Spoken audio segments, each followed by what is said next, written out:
You are listening to the E2C Network, where the Auburn family speaks. War Eagle Auburn fans, welcome to No Huddle, your source for Auburn football news and discussion, part of the E2C Network. I'm Jared Richardson, and I'm also here with Jared Davis. We beat the Rebel Black Bear Shark thingamabobs. We beat them down the night before Halloween, and we did it pretty well, 31-20 over the number 10 Ole Miss Rebel Black Bear Shark thingamabobs. How you feeling, Jared?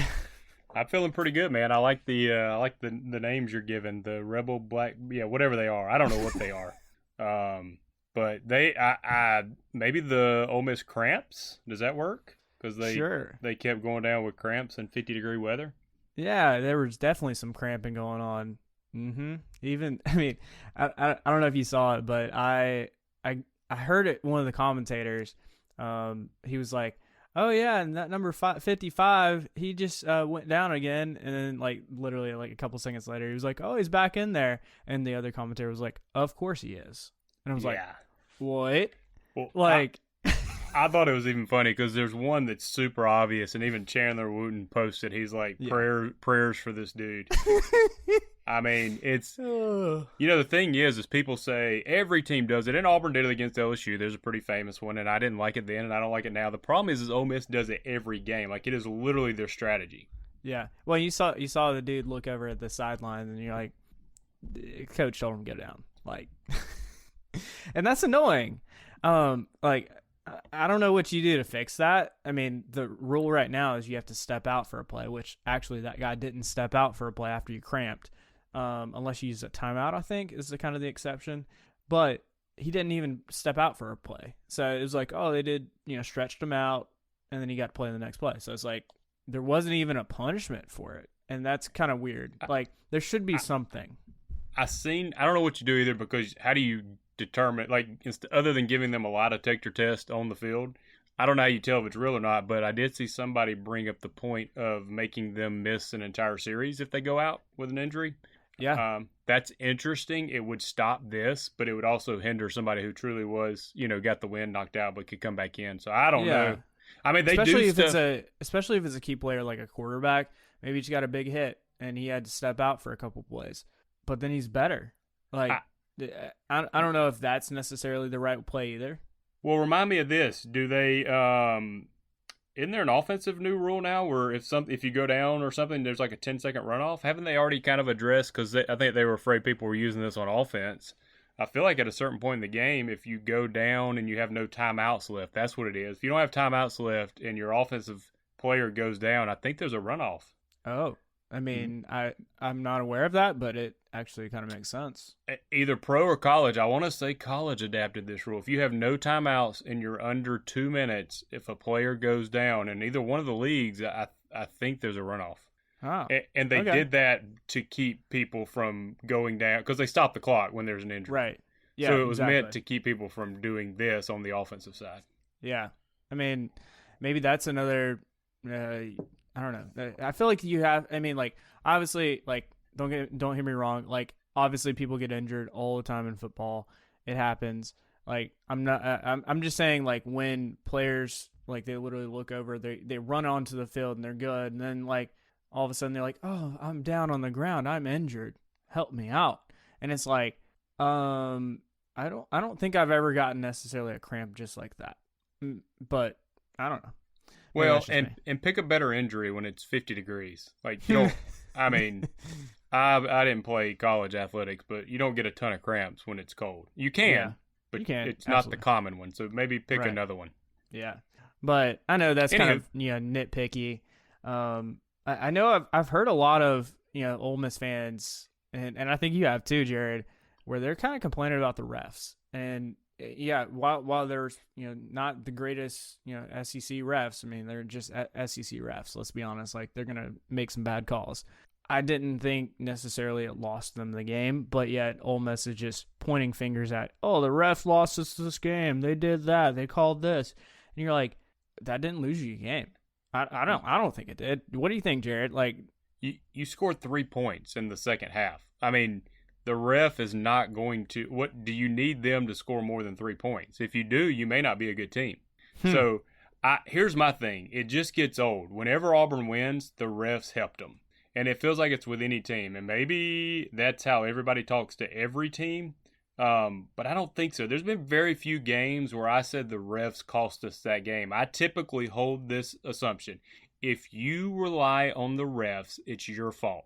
If you don't do enough to win and leave it close enough for the refs, it's your fault. I think the 2018 LSU game is the closest I came because it was pass after pass after pass. They just marched them down the field with pass interference. That's the closest I've come to like that actually cost us the game. But even then I said Auburn should have scored more points. So like if you're relying on the refs to win a ball game, you probably need to go back to the drawing board. Yeah. Oh, agreed. I mean, it's like in most sports. It's this, you shouldn't rely on the refs. I talk about it a lot. Like sports is, and football in particular, is about adversity and overcoming that. And like the coaches and players have to overcome, even when there's a bad call. Like, coaches and players will even get, mad about it, but it's about what you do in response to that. And if you still don't score points. I mean, literally, they scored 3 points in the second half. Case in point. Go ahead. Kira, I thought you were done. No, I'm just going to, I'm finished my thought. Like, you're just not going to win. And that's not on the refs. Like, every time Ole Miss got down in the red zone, it wasn't because the refs made a bad call that they turned the ball over. No, it's because your team didn't execute. It's because your quarterback missed a pass. It's because you threw an interception. It's not on the refs to do that. That's my point. Robertson gives them the ball at like the 20-yard line by muffing the punt, and you didn't score. And so that's not on the refs. That is a combination of you not executing and Auburn, bowing up and keeping you from scoring. So, you had opportunities. I would blame Lane Kiffin on his play calling and decision making more than I would blame the refs, if I was being honest. Yeah, they can't blame Lane though, because he's the best thing that's happened to them in a long time. So, they need him. Yeah, and the way he plays is just very aggressive. They go for it on fourth down a lot, and that's just the way they are. And hey, guess what? Auburn's really good. I think coming into this game, we were stopping fourth downs 3 of 13. So there were not many conversions. It was less than 30% of complete. They were able to complete a fourth down. That was about what happened today or during the game. It's hard. Auburn's defense is tough on fourth down. They know it matters, and they have caused a lot of turnover and downs. And they did that again, which was a great thing to see because, my goodness, second quarter, I was kind of with most Auburn fans. It was just what happened to our defense in the second half or the second quarter? Sorry. And you know what? Derek Mason, again, showing that he makes adjustments and gets his defense back on the track. He did it. He came back and had a great game plan. The players knew exactly what they were doing. Did not allow, but only 3 points in all of the second half.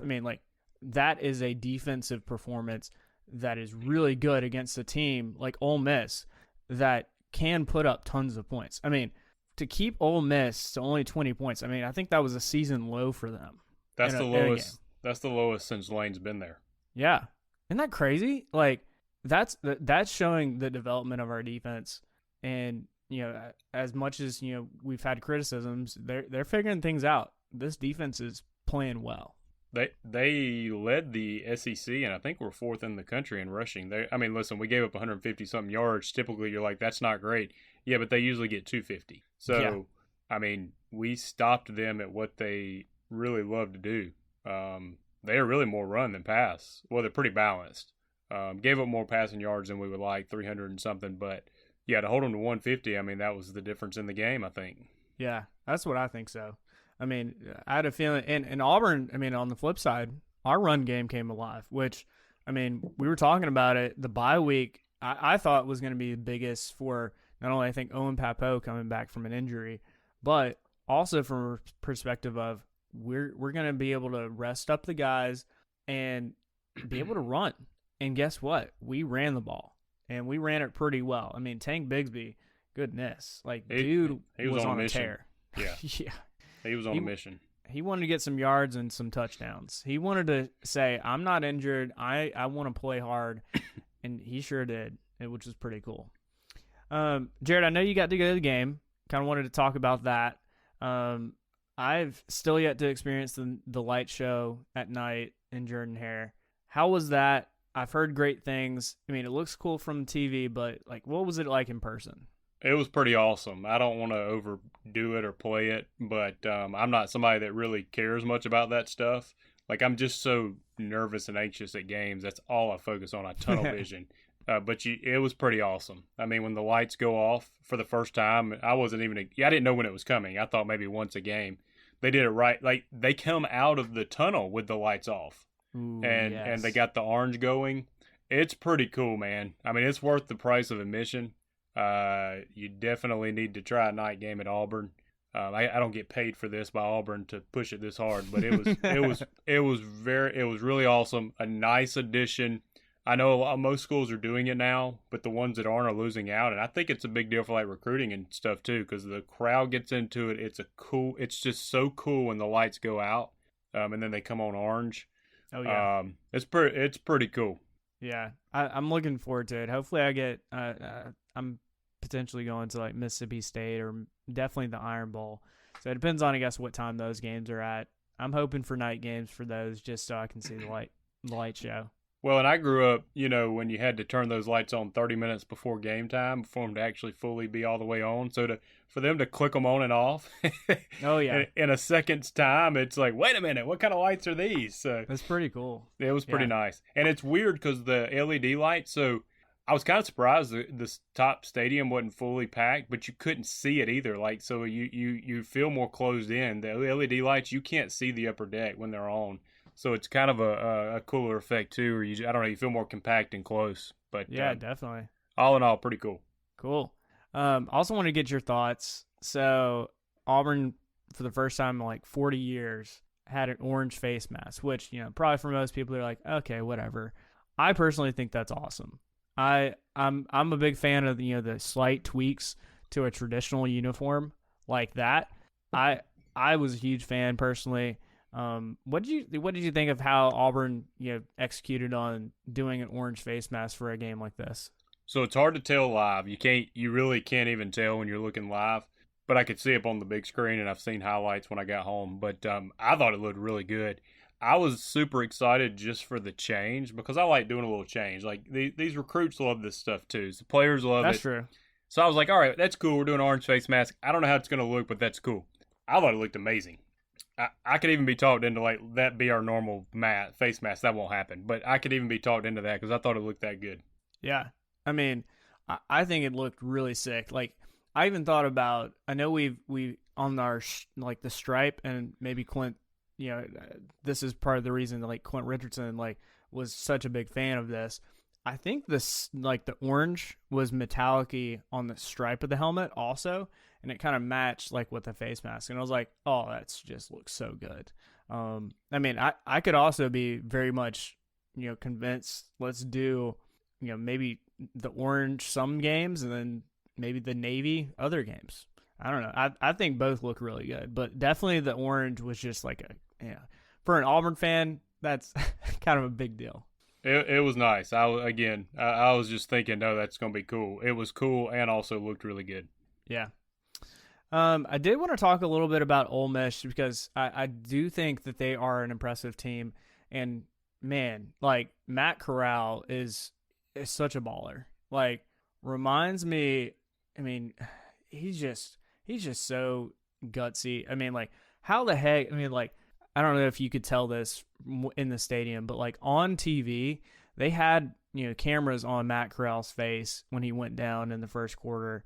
And dude looked like he had just, broken his ankle, snapped in two, in anguish. And I have no idea how the heck he came back and was able to still play football and actually run around a little bit too. What was your kind of, impressions of how Matt Corral kind of bounced back from that? Yeah, I mean, in a season of not really huge performers. I mean, you could maybe argue Michigan State's running back now. He had a ridiculous day, and Wake Forest running back. I thought Corral was probably the Heisman frontrunner coming in, and I don't know that much changed. He's not putting up crazy like Joe Burrow numbers, but he's really good. He's a gamer. I like the dude. He's very scary. Their offense is very scary. I know I picked us to win by 10, but there was a part of me that's like, man, they could put up 50 points on us. So I think he's a good player. I think he's a good fit for Lane, and I am super excited that we were able to corral him enough to come out with a win. Yeah, same here. I mean, I know he came in. Yeah, I don't think he was still 100%, but I mean, he was still able to run around and be pretty accurate with most of his passes. So like, he's definitely on up there. I mean, I think he's still got to be in the conversation about Heisman, but I mean, a game like this, yeah, I mean, yeah, he puts up 289 yards, but he does throw an interception on a key play. He had multiple chances to win the game for them. Now Ole Miss has, another loss. I mean, do you I mean, how do you convince me that like an Ole Miss team that is going to have multiple losses, their quarterback should be the Heisman? Like, I don't think he should, in all reality, if you're losing games. But that's just me. Well, if they fall off, like if they only lose 2, okay, if they wind up with 3 or 4 losses, and it's just right now, like honestly, right now nobody's wowing me, blowing me away. I don't think you can win the Heisman being at Michigan State or Wake Forest. No offense. Yeah. So, and it's going to be tough at Ole Miss. It may be another one of those default, where Alabama fans are going to hate this. Mark Ingram should not have won the Heisman. He was the most boring Heisman winner ever. But he was the most important player on the best team. Yep. And I could see Bryce Young winning it because there's just nobody else there to take it. So, yeah. I don't know, man. Somebody needs to step up and take it away. This is super crazy. He's not putting up those kind of numbers, but if he makes a run and gets us to Atlanta, Bo Nix will be in that combo. Now he won't win it, and he should not, but he'll be in that combo. And to even talk about that this late in the season is just silly. Yeah, absolutely. I also wanted to talk about because I keep seeing this headline: Auburn controls its own destiny, and it's true. If we win out, and we're gonna make it to the SEC championship. Now that's an uphill battle. I mean, I'm not sugarcoating it here.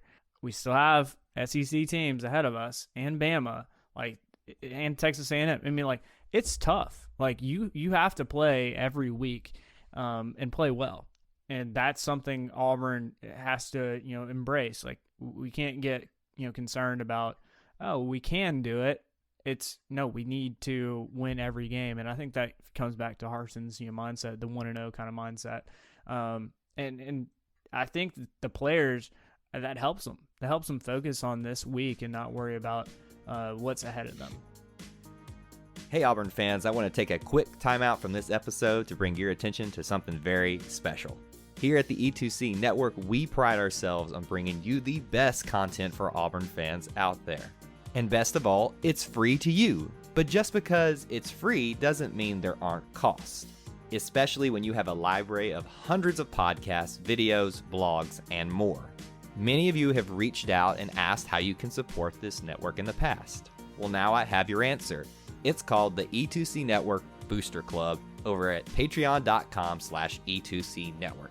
There you'll find a membership monthly reward system where you can sign up for as little as $1 and get different perks at different tiers. Some of those perks include things such as apparel, eligibility to join us on future podcasts, recognition as an E2C Network booster, exclusive communications, and bonus content that is available nowhere else. If you love this network and want to help us keep producing podcasts like this one, please head on over to patreon.com/E2C Network to join the E2C Network Booster Club. You can also get there by going to our website, e2cnetwork.com/support. Whether you decide to join or not, we are still so appreciative that you would support us by just listening and being here, because each and every one of you is part of our E2C Network family. Well, that's it. Timeout's over. Let's get back into the episode. Any other kind of thoughts about Derek Mason, any other coaches, and kind of what they're doing right now? I am super impressed with Mike Bobo.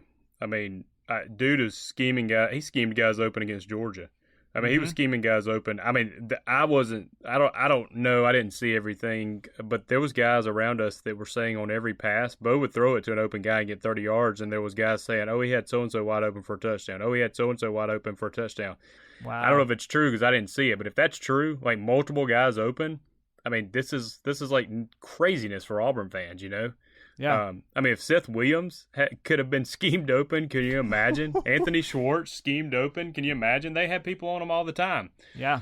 So I'm super impressed with Mike Bobo and what they've been able to do with Bo Nix. And I didn't realize this, but listening to the radio, if you didn't listen on the radio, you probably don't know this. Mike Bobo grew up an Auburn fan.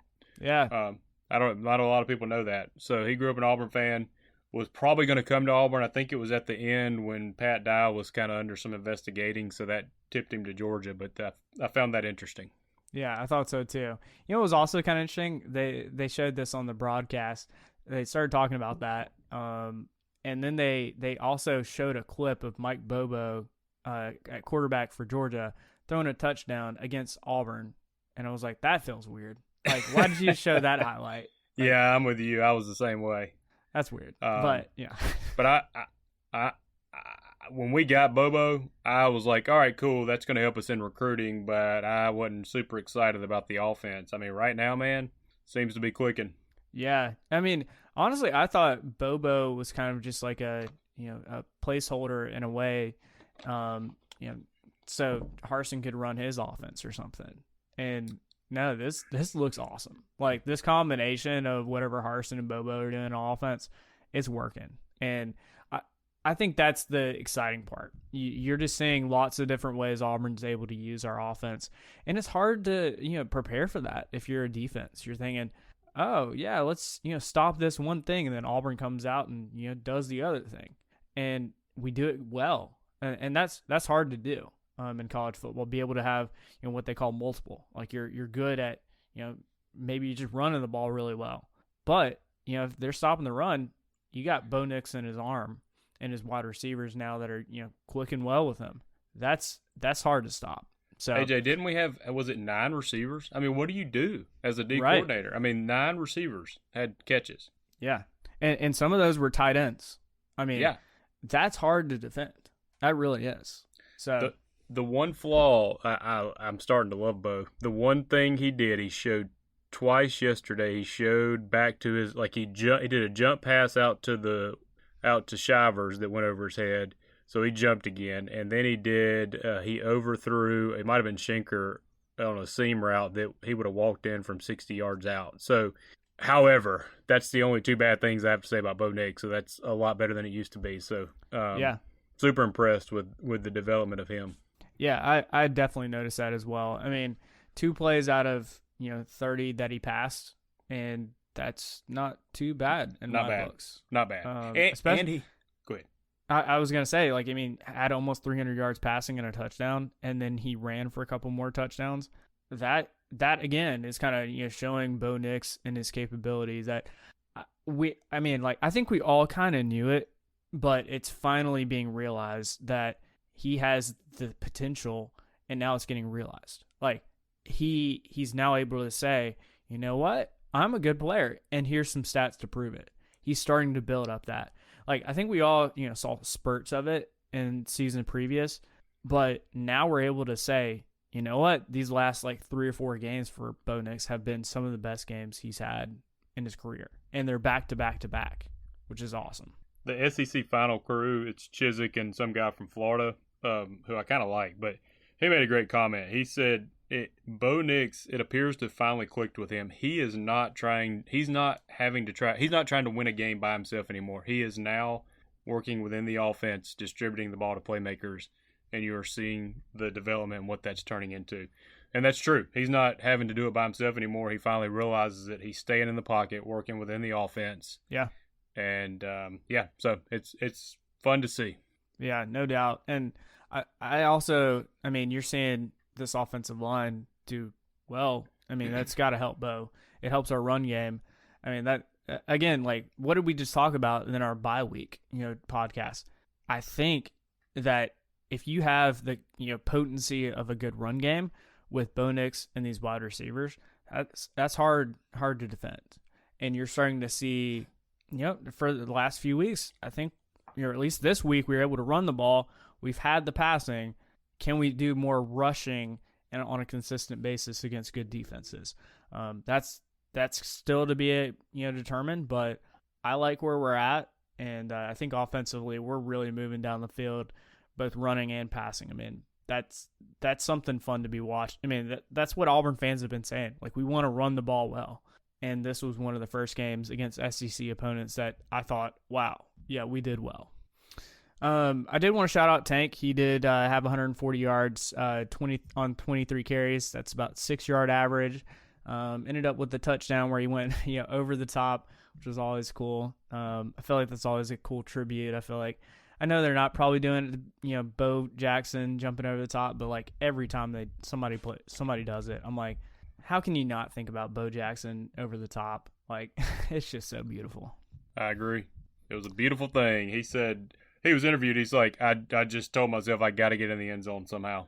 Hey, you saw there wasn't a running lane, so hop over him.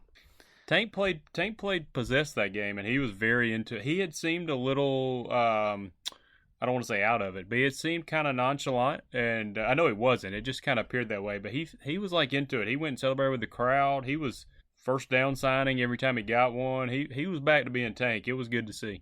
Yeah, I thought so too. And then, like you mentioned, our wide receivers, like when you're passing to so many guys and so many tight ends, like that's hard to defend. I mean, the guy leading the pack was Kobe Hudson, who had 6 receptions for 79 yards.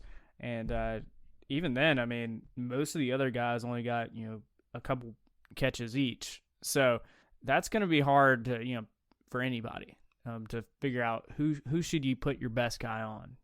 And a lot of those, honestly, were big plays, especially with Kobe Hudson. Like, he was playing a great game. Like, I've said it before, I think if it's not Kobe Hudson, it's going to be Demetrius Robertson.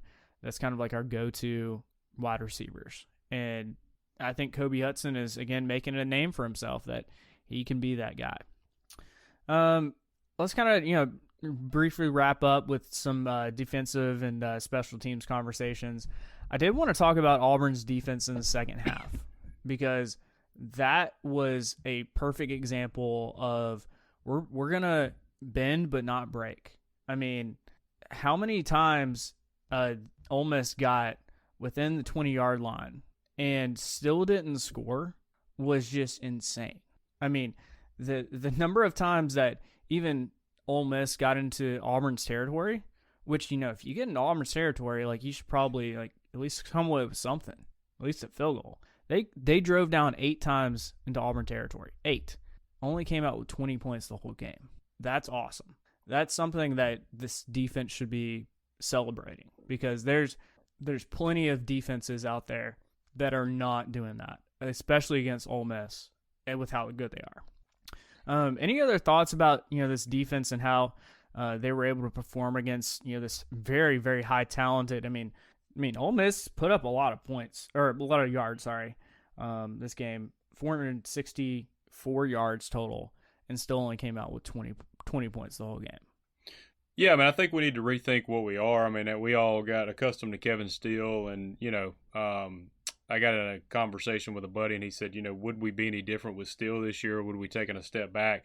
I think we'd probably be a little better, but we still would have taken a step back just because we lost some talent or, just from a transition of things. But at the end of the day, I think that, what we're doing, we are basically truly bending but don't break. So we're giving up yards, but we're not giving up points. And we now have a competent offense to where that you get – the game was pretty much won when we went down and scored 7 and held them to 3. And from then on, we stayed ahead of pace. We stayed ahead of them. I think we're good enough on offense. If we can hold teams to 3, we can win.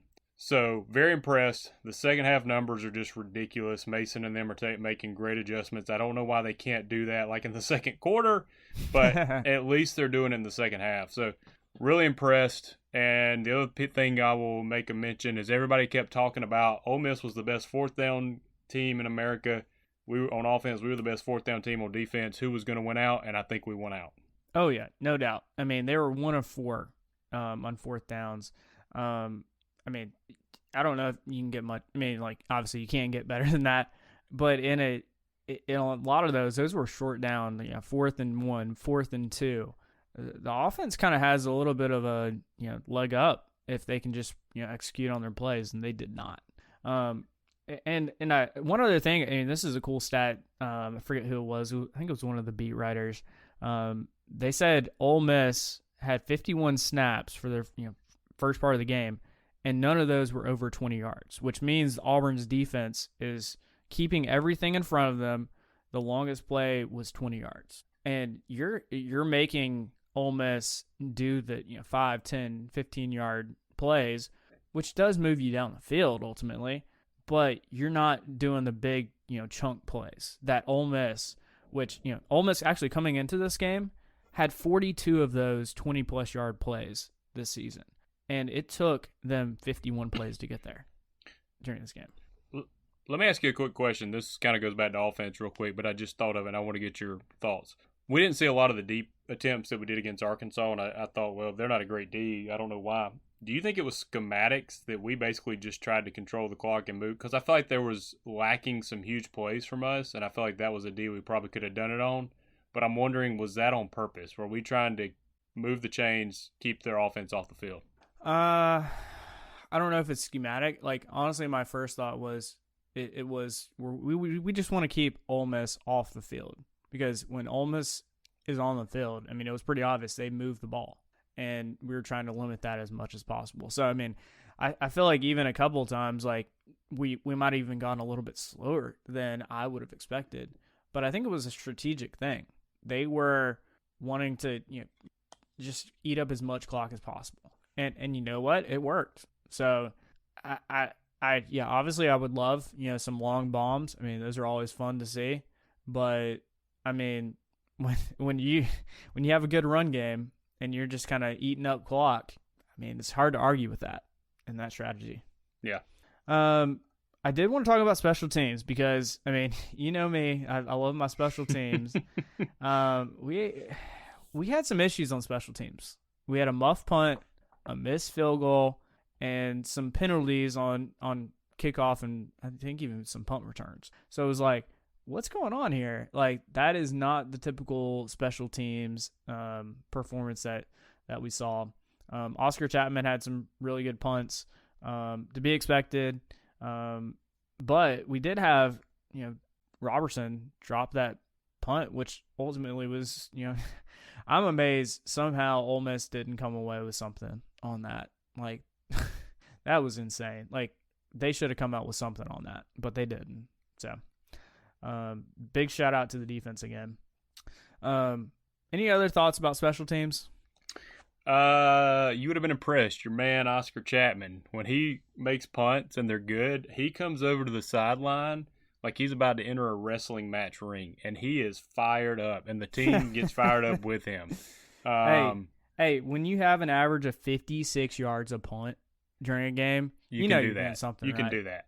You know what's cool too, and it's hard to hear, but before the game, they all do they go up on the screen, the starters, and they say, where they're from, who they are, and where they're from. Yeah. And it's just funny to hear him, his talk, and he's like, from the land down under. Most people, it's like Jacoby McClain, Atlanta, Georgia. And I don't know if that's right, but Atlanta, Georgia. And then it gets to Oscar Chapman, he's like, from the land down under. That's amazing. That's pretty cool. He doesn't even say, Australia or something. Yeah. He's like, from down under. Yeah. That's cool. Yeah. Yeah. It was pretty cool. But he gets fired up, man. I was excited. I looked over and I was like, he's feeling this, and the team is into it, and you like to see that because the kickers kind of get to the side like, yeah, you're on the team, but we don't talk to you much. No, they were getting pumped up with him. Yeah. I mean, dude had a long as 65. I think that was the one that kind of rolled in the end zone, which is a little unfortunate. But, I mean, I think in the air, it was already going 50, 55 yards and then just got a bad roll. So it was like, if only it stuck. Like, that would have been beautiful. I do want to say real quick, and I'm rounding back onto everything, I feel like we got super sloppy in the second half. The fumble by Robertson, we had a couple penalties. Kobe Hudson, and I was walking out of the stadium at this point, but apparently I think he fumbled on a drive. He did. I mean, yep. I feel like we had so many chances to literally just put them away and make this become like the Arkansas score, and we couldn't do it because we couldn't get out of our own way. Yeah. So, and it did start raining a little bit, and that probably had a little bit of impact, but I would love to see – that is my only complaint. I thought we were well coached everywhere, got a little sloppy in the second half or we would not have been, going down to the end on this. Yeah. Oh, I thought the same thing. And thankfully, Ole Miss was playing just as sloppy. So, I mean, if Ole Miss was firing on all cylinders, yeah, this game could be a lot different with how the second half for Auburn kind of played out. But, I mean, our defense, again, just showed out and played well. And we won the game. You only got to win by 1. Move on. Yeah. Hey, and we won by 11. So. Won by 11.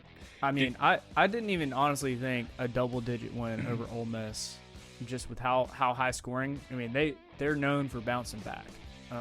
But it didn't happen this game. AJ, let me tell you something pre-game. If I told you we scored 3 points in the second half and beat Ole Miss by 11, what would you say? Man, I would not believe you. I just wouldn't. I would have thought, wow, we just did nothing. But yeah, that's pretty impressive. Yeah, I wouldn't have believed you. Did we mention that we moved up to number 12 in the AP? We have not yet, which is awesome.